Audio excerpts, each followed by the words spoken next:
Hello, Morehouse.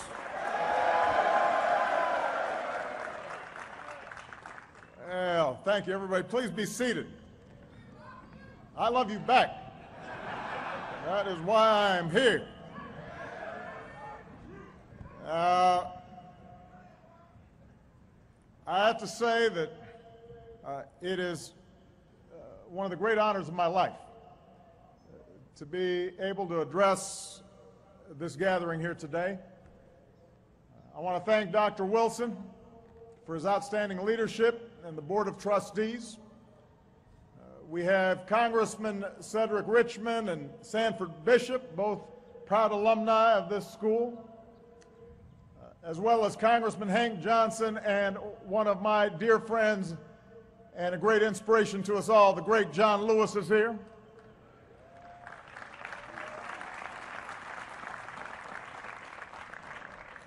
We have your outstanding mayor, Mr.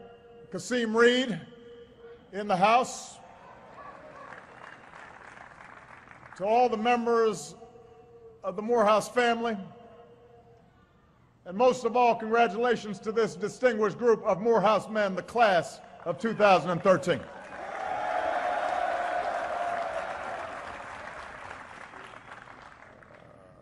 I have to say that it's a little hard to follow, not Dr. Wilson, but a skinny guy with a funny name. Besiga Tadella. He's going to be doing something. I also have to say that you all are going to get wet. And I'd be out there with you if I could. But Secret Service gets nervous. So I'm going to have to stay here dry. But know that I'm there with you in spirit. Some of you are graduating summa cum laude. Some of you are graduating magna cum laude. I know some of you are just graduating thank you laude.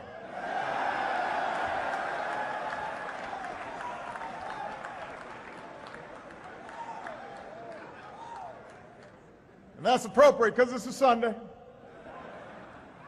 I see some moms and grandmas here, aunts in their Sunday best, although they are upset about their hair getting messed up.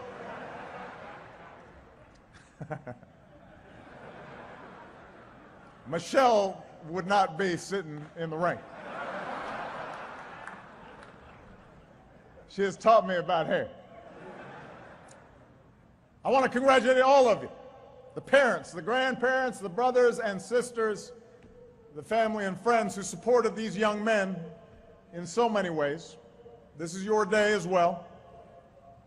Just think about it. Your sons, your brothers, your nephews, they've spent the last 4 years far from home and close to Spelman, and yet they are still here today.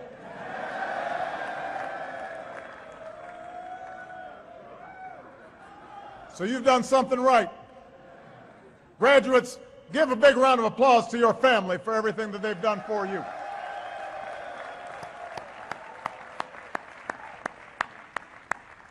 I know that some of you had to wait in long lines to get in today's ceremony. And I would apologize, but it did not have anything to do with security. Those graduates just wanted you to know what it's like to register for classes here.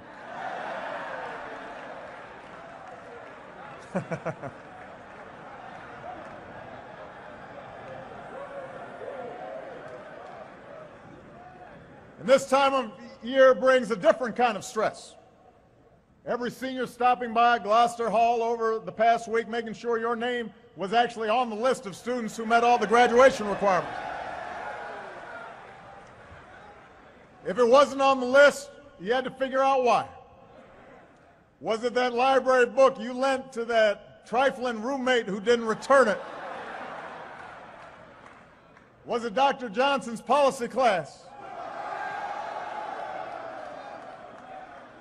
Did you get enough Crown Forum credits? On that last point, I'm going to exercise my power as president to declare this speech sufficient. Crown Forum credits for any otherwise eligible student to graduate. That is my graduation gift to you.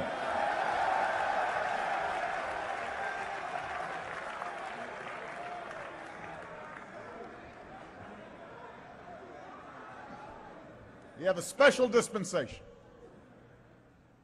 Now, graduates, I am humbled to stand here with all of you as an honorary Morehouse man.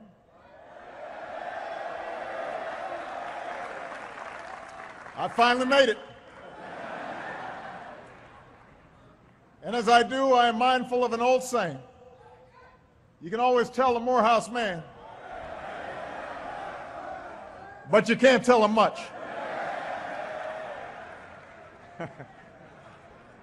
And that makes my task a little more difficult, I suppose. But I think it also reflects the sense of pride that's always been part of this school's tradition. Benjamin Mays, who served as the president of Morehouse for almost 30 years, understood that tradition better than anybody. He said, and I quote, "It will not be sufficient for Morehouse College, for any college for that matter, to produce clever graduates, but rather honest men, men who can be trusted in public and private life, men who are sensitive to the wrongs, the sufferings, and the injustices of society, and who are willing to accept responsibility for correcting those ills." It was that mission, not just to educate men, but to cultivate good men, strong men, upright men, that brought community leaders together just 2 years after the end of the Civil War. They assembled a list of 37 men, freed blacks and freed slaves, who would make up the first prospective class of what later became Morehouse College.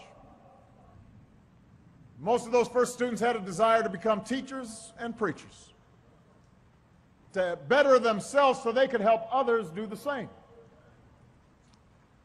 A century and a half later, times have changed. But the Morehouse mystique still endures. Some of you probably came here from communities where everybody looked like you. Others may have come here in search of a community. And I suspect that some of you probably felt a little bit of culture shock the first time you came together as a class in King's Chapel. All of a sudden, you weren't the only high school sports captain. You weren't the only student council president. You were suddenly in a group of high achievers. And that meant you were expected to do something more. And that's the unique sense of purpose that this place has always infused. The conviction that this is a training ground not only for individual success, but for leadership that can change the world. Dr. King was just 15 years old when he enrolled here at Morehouse. He was an unknown, undersized, unassuming young freshman who lived at home with his parents. And I think it's fair to say he wasn't the coolest kid on campus. For the suits he wore, his classmates called him Tweed. But his education at Morehouse helped to forge the intellect, the discipline, the compassion, the sole force that would transform America. It was here that he was introduced to the writings of Gandhi and Thoreau and the theory of civil disobedience. It was here that professors encouraged him to look past the world as it was and fight for the world as it should be. And it was here at Morehouse, as Dr. King later wrote, where I realized that nobody was afraid, not even of some bad weather. I added on that part. I know it's wet out there.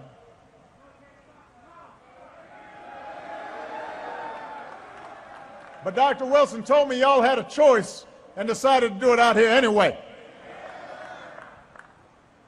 That's a Morehouse man talking. Now think about it.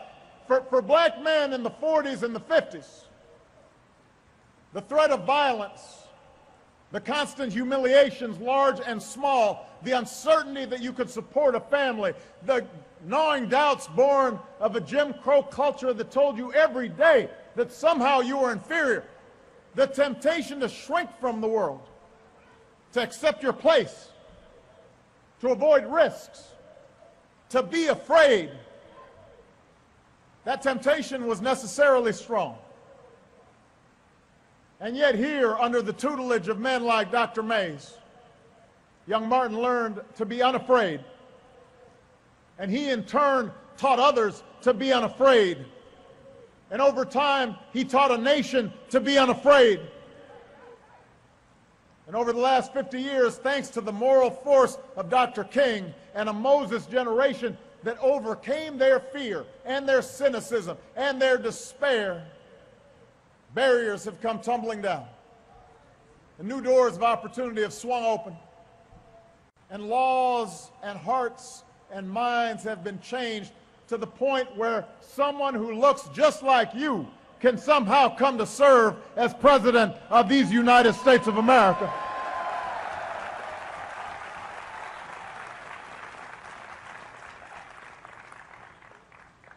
So the history we share should give you hope. The future we share should give you hope. You're graduating into an improving job market. You're living in a time when advances in technology and communication put the world at your fingertips. Your generation is uniquely poised for success unlike any generation of African Americans that came before it. But that doesn't mean we don't have work. Because if we're honest with ourselves, we know that too few of our brothers have the opportunities that you've had here at Morehouse. In troubled neighborhoods all across this country, many of them heavily African American, too few of our citizens have role models to guide them.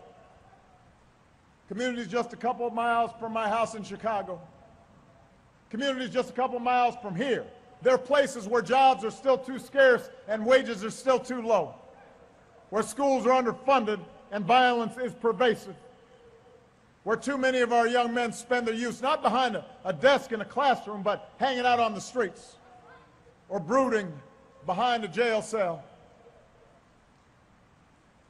My job as president is to advocate for policies that generate more opportunity for everybody, policies that strengthen the middle class and give more people the chance to climb their way into the middle class, policies that create more good jobs and reduce poverty and educate more children and give more families the security of health care and protect more of our children from the horrors of gun violence.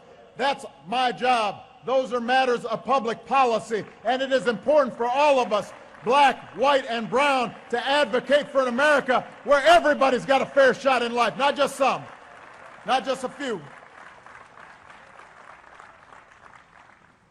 But along with collective responsibilities, we have individual responsibilities. There are some things as black men we can only do for ourselves. There are some things as Morehouse men that you are obliged to do for those still left behind. As Morehouse men, you now wield something even more powerful than the diploma you're about to collect, and that's the power of your example. So what I ask of you today is the same thing I ask of every graduating class I address. Use that power for something larger than yourself. Live up to President Mays' challenge. Be sensitive to the wrongs, the sufferings, and the injustices of society, and be willing to accept responsibility for correcting those ills. I know that some of you came to Morehouse from communities where life was about keeping your head down and looking out for yourself. Maybe you feel like you escaped, and now you can take your degree and get that fancy job and the nice house and the nice car and never look back. And don't get me wrong, with all those student loans you've had to take out, I know you got to earn some money. With the doors open to you that your parents and grandparents could not even imagine, no one expects you to take a vow of poverty. But I will say it betrays a poverty of ambition if all you think about is what goods you can buy instead of what good you can do.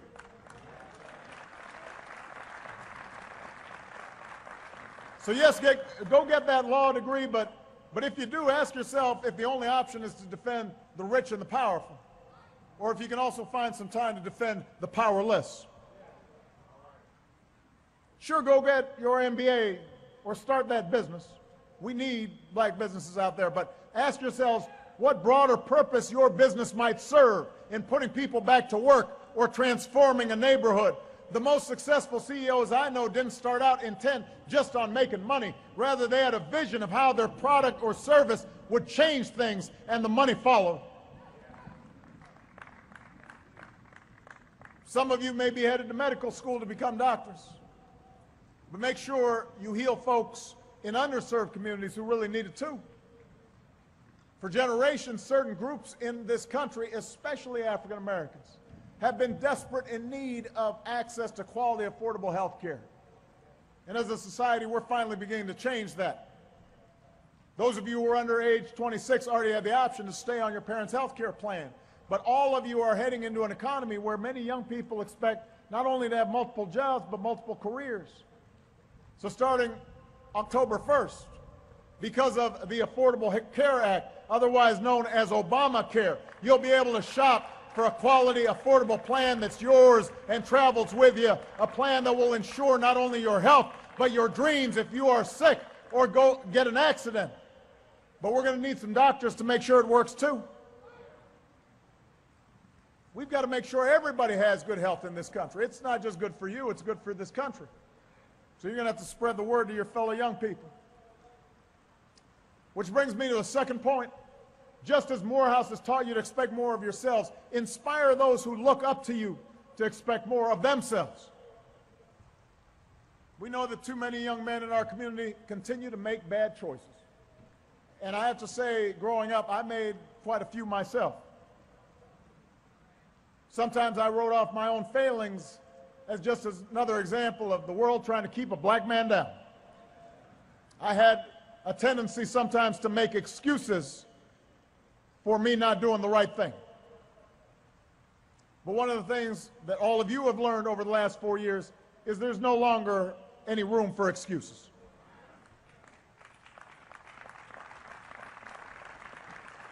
I understand there's a common fraternity creed here at Morehouse.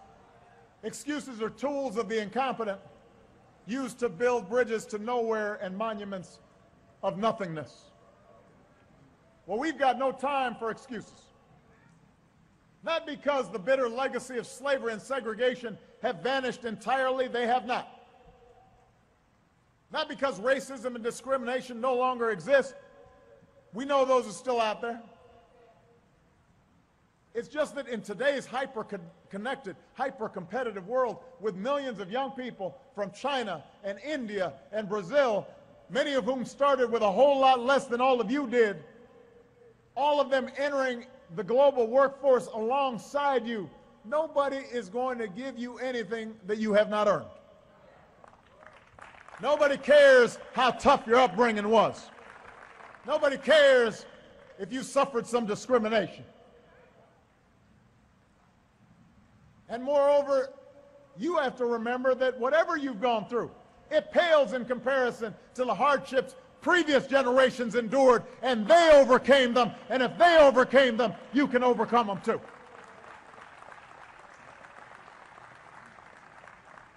You now hail from a lineage and legacy of immeasurably strong men. Men who bore tremendous burdens and still laid the stones for the path on which we now walk. You wear the mantle of Frederick Douglass and Booker T. Washington and Ralph Bunche and Langston Hughes and George Washington Carver and Ralph Abernathy and Thurgood Marshall and, yes, Dr. Martin Luther King Jr. These men were many things to many people, and they knew full well the role that racism played in their lives. But when it came to their own accomplishments and sense of purpose, they had no time for excuses. Every one of you have a grandma or an uncle or a parent who's told you that at some point in life, as an African American, you have to work twice as hard as anyone else if you want to get by. I think President Mays put it even better. He said, whatever you do, strive to do it so well that no man living and no man dead and no man yet to be born can do it any better.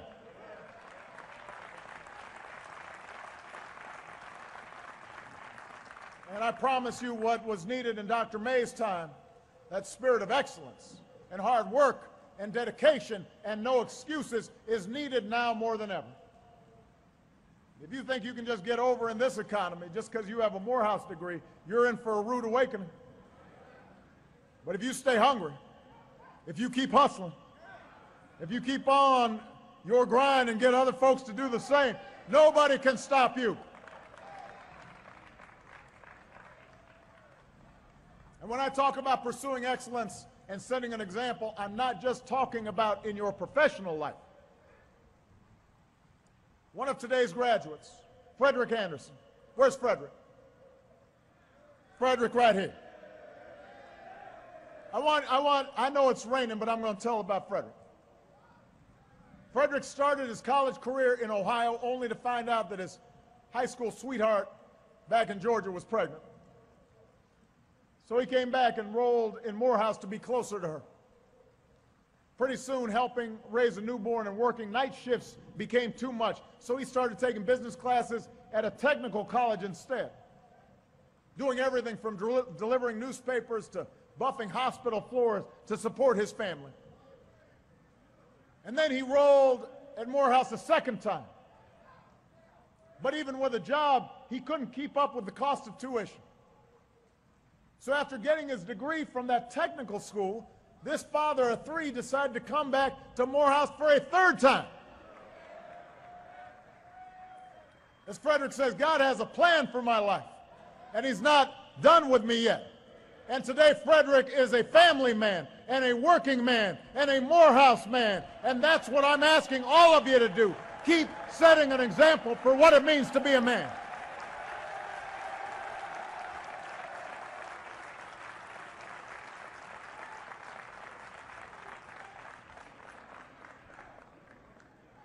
Be the best husband to your wife,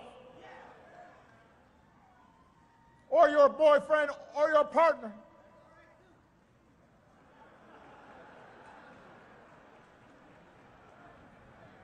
Be the best father you can be to your children, because nothing's more important.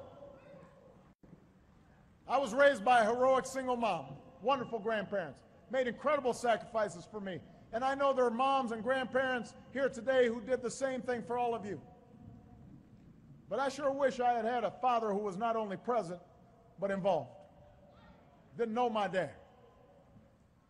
And so my whole life, I've tried to be for Michelle and my girls what my father was not for my mother and me. I want to break that cycle where a father's not at home, where a father's not helping to raise that son or daughter. I want to be a better father, a better husband, a better man. It's hard work that demands your constant attention and frequent sacrifice. And I promise you, Michelle will tell you I'm not perfect. She's got a long list of my imperfections.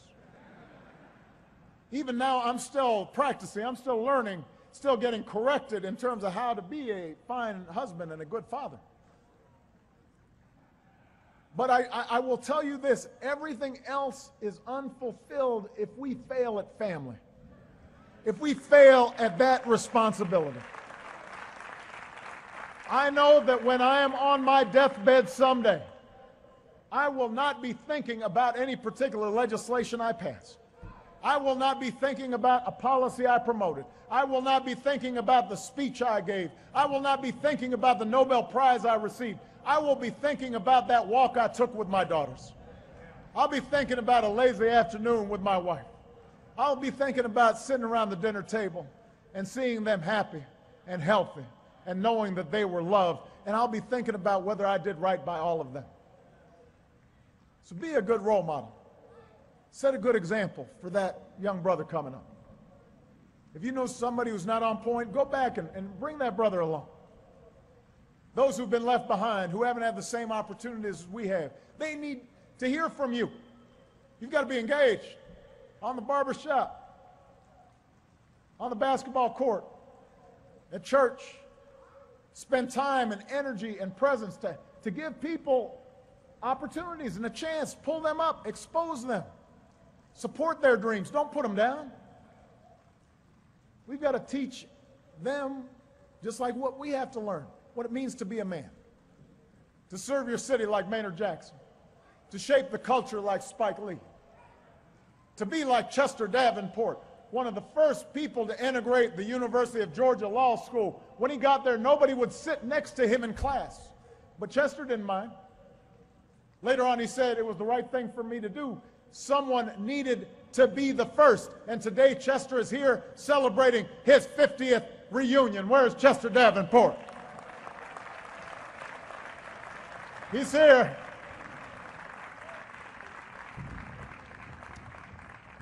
So if you've had role models, fathers, brothers like that, thank them today. And if you haven't, commit yourself to being that man for somebody else. And finally, as you do these things, do them not just for yourself, but don't even do them just for the African American community.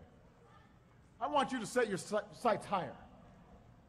You know, at the turn of the last century, W.E.B. Du Bois spoke about the talented 10, a class of highly educated, socially conscious leaders in the black community. But it's not just the African American community that needs you. The country needs you. The world needs you. As Morehouse men, many of you know what it's like to be an outsider, know what it's like to be marginalized, know what it's like to feel the sting of discrimination. And that's an experience that a lot of Americans share. Hispanic Americans know that feeling when somebody asks them where they come from or tells them to go back. Gay and lesbian Americans feel it when a stranger passes judgment on their parenting skills or the love that they share. Muslim Americans feel it when they're stared at with suspicion because of their faith. Any woman who knows the injustice of earning less pay for doing the same work, she knows what it's like to be on the outside looking in. So your experiences give you special insight that today's leaders need. If you tap into that experience, it should endow you with empathy, the understanding of what it's like to walk in somebody else's shoes, to see through their eyes, to know what it's like when you're not born on third base thinking you hit a triple. It should give you the ability to connect. It should give you a sense of compassion and what it means to overcome barriers. And I will tell you, class of 2013, whatever success I have achieved, whatever positions of leadership I have held, have depended less on Ivy League degrees or SAT scores or GPAs, and have instead been due to that sense of connection and empathy, the special obligation I felt as a black man like you to help those who need it most, people who didn't have the opportunities that I had, because there but for the grace of God go I. I might have been in their shoes. I might have been in prison. I might have been unemployed. I might not have been able to support a family, and that motivates me. So it's up to you to widen your circle of concern, to care about justice for everybody, white, black, and brown. Everybody, not just in your own community, but all across this country and around the world, to make sure everyone has a voice and everybody gets the seat at the table. That everybody, no matter what you look like or where you come from, what your last name is, it doesn't matter. Everybody gets a chance to walk through those doors of opportunity if they are willing to work hard enough. When Leland Shelton was 4 years old, where's Leland? Stand up, Leland. When Leland Shelton was 4 years old, social services took him away from his mama, put him in the care of his grandparents. By age 14, he was in the foster care system. 3 years after that, Leland enrolled in Morehouse. And today he is graduating Phi Beta Kappa on his way to Harvard Law School.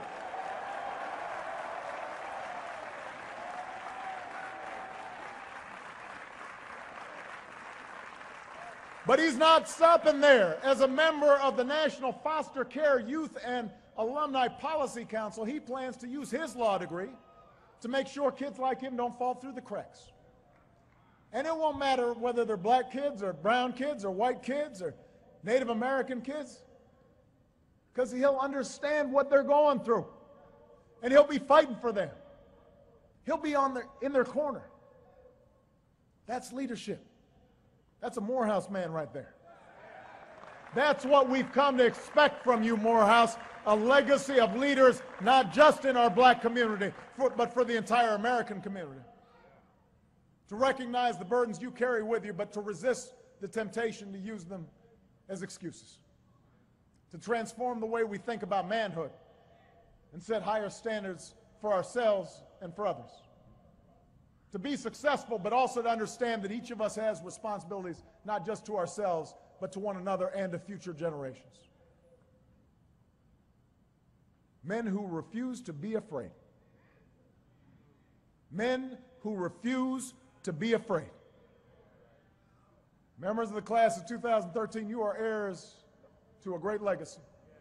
You have within you that same courage and that same strength, the same resolve as the men who came before you. That's what being a Morehouse man is all about. That's what being an American is all about. Success may not come quickly or easily, but if you strive to do what's right, if you work harder and dream bigger, if you set an example in your own lives and do your part to help meet the challenges of our times, then I'm confident together we will continue the never-ending task of perfecting our union. Congratulations, class of 2013. God bless you. God bless Morehouse, and God bless the United States of America.